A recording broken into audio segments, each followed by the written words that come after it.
Bienvenue, aujourd'hui on plonge dans une période intense. La Révolution française, 1789-1799.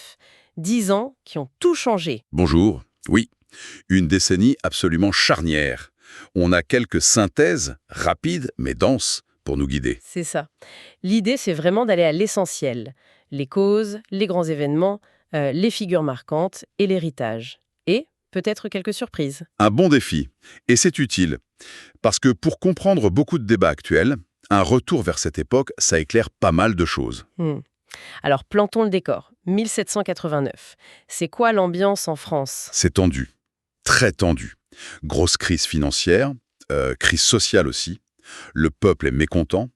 Il y a un fossé énorme avec la monarchie de Louis XVI vue comme dépensière, loin des réalités. Déconnecté, oui.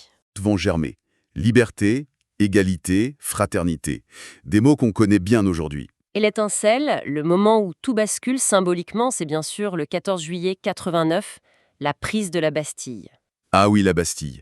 Plus qu'une simple prison, hein. C'est ce que disent nos sources, oui, c'est le symbole qui compte. Précisément. Il n'y avait pas tant de prisonniers que ça ce jour-là en fait. Mais la Bastille, ça représentait l'arbitraire du roi, les fameuses lettres de cachet. Pouvoir emprisonner sans jugement. D'accord. Donc sa chute, c'est un signal ultra puissant. C'est le début de la fin de l'Ancien Régime. La révolution est vraiment lancée. Et après ça, les changements s'enchaînent à une vitesse folle. La monarchie absolue qui disparaît, on instaure une république. Oui, Et puis, ce texte incroyable, la Déclaration des droits de l'homme et du citoyen. Quand on y pense, c'est vertigineux. totalement vertigineux. Ce texte, il pose les bases d'une société nouvelle. Droit naturel, égalité devant la loi. C'est une rupture majeure. Même si, on l'imagine, appliquer tout ça Ah bah oui, ça a été compliqué. est souvent contesté après, bien sûr. L'histoire n'est jamais simple. Justement, en parlant de complexité, cette période de grands idéaux, elle a aussi une phase très sombre. Les sources sont claires là-dessus, hein, impossible d'ignorer la terreur. Non, en effet, c'est une phase tragique, violente.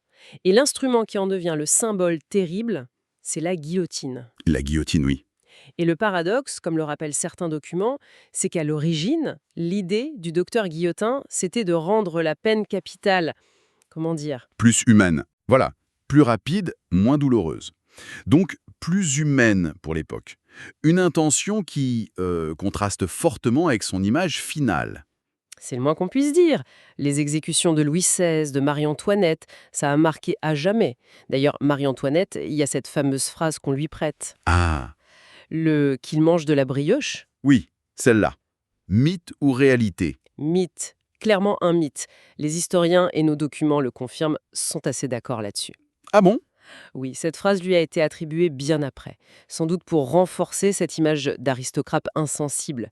Elle circulait même avant pour d'autres nobles. C'est fou comme ça reste. C'est fascinant, oui. Et autre chose que les sources éclairent bien, le rôle des femmes. On imagine souvent une révolution très masculine. Oui, et c'est une erreur. Leur rôle est souvent sous-estimé. Par exemple, La boulangère et le petit mitron, c'est-à-dire la famille royale. pour les ramener à Paris et réclamer du pain. Exactement. Et ce n'était pas juste une foule en colère. Certaines sources montrent une certaine organisation. C'était un acte politique fort, avec les femmes en première ligne, vraiment. D'accord. Alors, cette période si bouillonnante, comment elle se termine?